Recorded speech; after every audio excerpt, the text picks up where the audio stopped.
Hey guys, so I know yesterday sound quality was kind of bad, so I kind of wanted to go over some like highlighter points for the workouts, and then after this I'll just be posting the movements so you can kind of use this to give you information and then see the movements after. So the first exercise we had yesterday was a sit to stand. So here, this is just a modification for people that have bad knees. If you have a surface lower than a regular chair that you can successfully get up off of, that would be a great challenge. If you can't, if there's not a lower surface, the next progression would be jump squats, okay? So here, sit to hops. Just make sure when you're coming here, lower core is engaged, and if you need a medicine ball or any kind of weight, you can definitely do that. Water bottles will work. If you have toilet paper, it's totally fine. Just something to hold so that you have to activate your core. So you're gonna inhale here, exhale, stand up, and you're hopping up. Now the goal is to not lean forward so far. You wanna try to stand up from here, really use your legs. So if you notice, my feet are not fully behind the chair. They're just slightly behind the chair, okay? So I'm driving through my heels and standing up, and then from there, take a hop, okay? If you can go from a lower surface, that'd be a great challenge. If you can't, next thing you can do is jump squats, okay? If this is too much impact for you, then the easiest thing for you to do, if this is too easy, then is just to go ahead and do squats, okay? So these are just a couple modifications. So that was the first exercise from yesterday. The next one was high knees, or these can be seen as standing oblique twist. So this is opposite elbow to opposite knee. If you have a medicine ball again, or if you have some weights, water bottles, that's totally fine. You can use that. Just make sure you're twisting at your core, and be mindful here, this is not just you passively going through this movement, okay? Really try to stand up tall, get your chest real big. Go ahead and engage your core, so stand really nice and tall, just like how all of our parents would like for us to stand. And do your standing oblique or high knees that way, okay? So it was the sit to stand, the high knees, and then the last one was the pendulum lunge. So here, all you're gonna do is first make sure when you're stepping forward that your knee, one, doesn't go over your toe, okay? And then two, you wanna make sure you drive through your heel when you push back, okay? And then you're immediately going back into a reverse lunge here. Again, be mindful that the front knee doesn't go over the toe, okay? So pendulum lunge, you're just doing on one side first.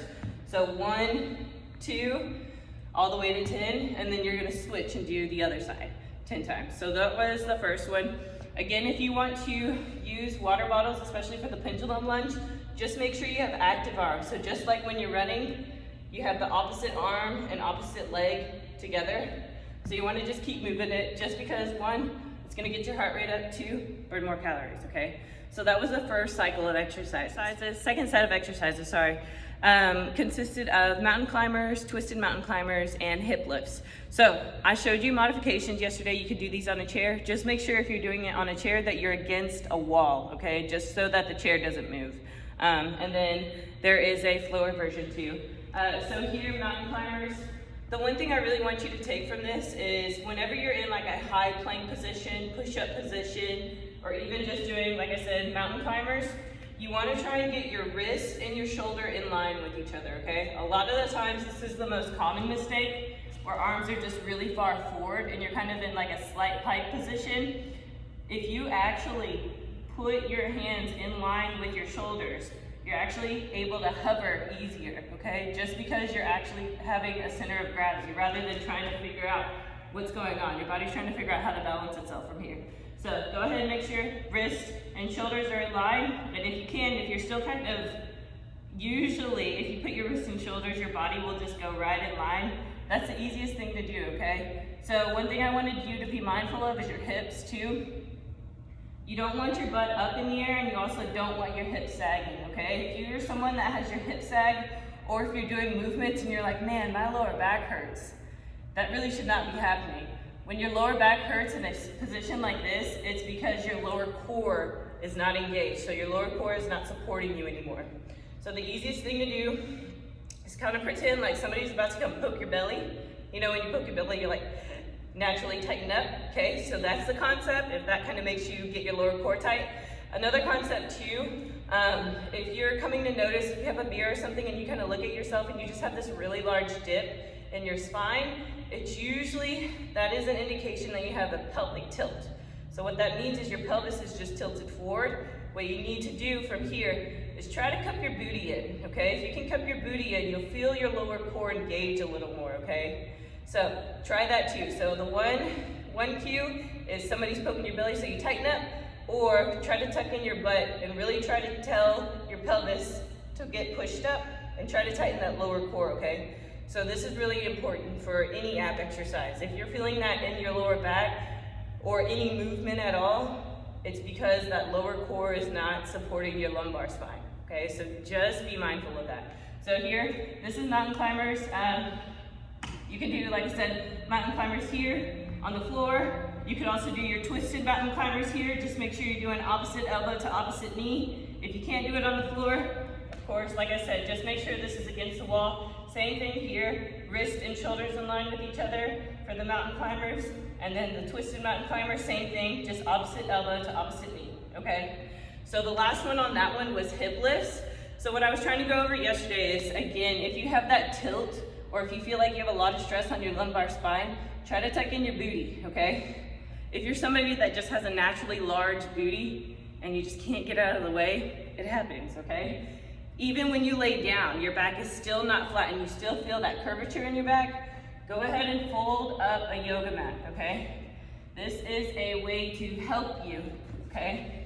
We've got to figure out things for everybody. Everybody comes in different shapes and sizes. So like I said, if you are somebody that was blessed to have a big bottom and you just can't get out of the way, put a yoga mat under your butt or a pillow so that when you lay down, your butt is lifted up already. And this will actually even out your spine a lot more than if you were to just lay down on the floor, okay? If you're somebody that doesn't need this, don't use it, okay? Some of us can get our butts out of the way and lay our back flat, others can't. So if you can't, just stick this under you or a pillow. So that's the one thing I want you to be mindful of with any kind of core exercise. If you have that curvature in your spine, you want to cushion it, okay? So put something under your butt, or if you need to, modify some of these movements. So hip lifts here, just make sure your back's real nice and flat again. If you need something under your butt, that's fine. Inhale here, exhale, you're pushing your feet straight up to the ceiling, okay? You're not bringing your feet back and then lifting. You're attempting to you're stomping your feet to the sky. So inhale, exhale to the ceiling, okay? So these are hip lifts. Again, you have to make sure that your core stays tight and that your back stays really flat to the ground, okay? So hip lifts are there. Of course, if you can't keep your feet straight up, you can bend them. Just make sure you're trying to, again, push your hips up. So again, it's like pushing your pelvis to the ceiling. So that was the second set of exercises. The third set of exercises was the goblet squat and the reverse lunge.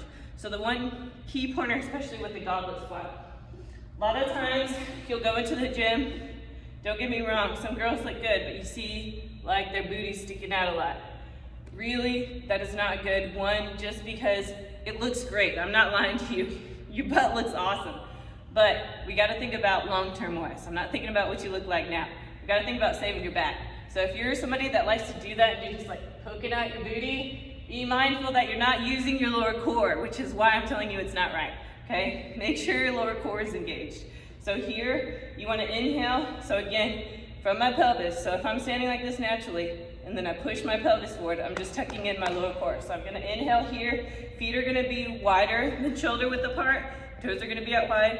Inhale down, exhale, push up. You're driving through your heel. Try to stay off your toes when you squat, okay? So inhale down here. Try to push through your heels to stand up. Squeeze your booty. So here, side view. Again, my butt is not out here. It's tucked under me. Inhale down, exhale, stand back up. So again, somebody's poking you, or just cup your booty in so that your core is engaged. So that was the goblet squat. Again, if you are using a wig, you don't want your elbows out here, you want to have your elbows tucked in, okay, for that goblet squat. Last one was the reverse lunge. Again, if you need that cushion under you because of your spine, you can do that with the yoga mat. But here, if you are unable to get your feet down here because your pelvis tilts and your back creates space, you can definitely put your feet up here. You're still gonna get the same work because your core is still working down here. So inhale here, exhale, bring the knees to the chest. Inhale, exhale. So this is reverse crunch. If you can control your core enough to where you can lower your legs down, inhale here, exhale, crunch up, okay? So this is a reverse crunch. If you're unable to actually hold your feet up because your core structure is just not strong enough yet, it's totally fine. First thing though, make sure your back is really flat. So get your booty out of the way. If you can't, roll up the yoga mat and put it under your butt. Then once you're comfy, you're actually gonna set your heels to the ground.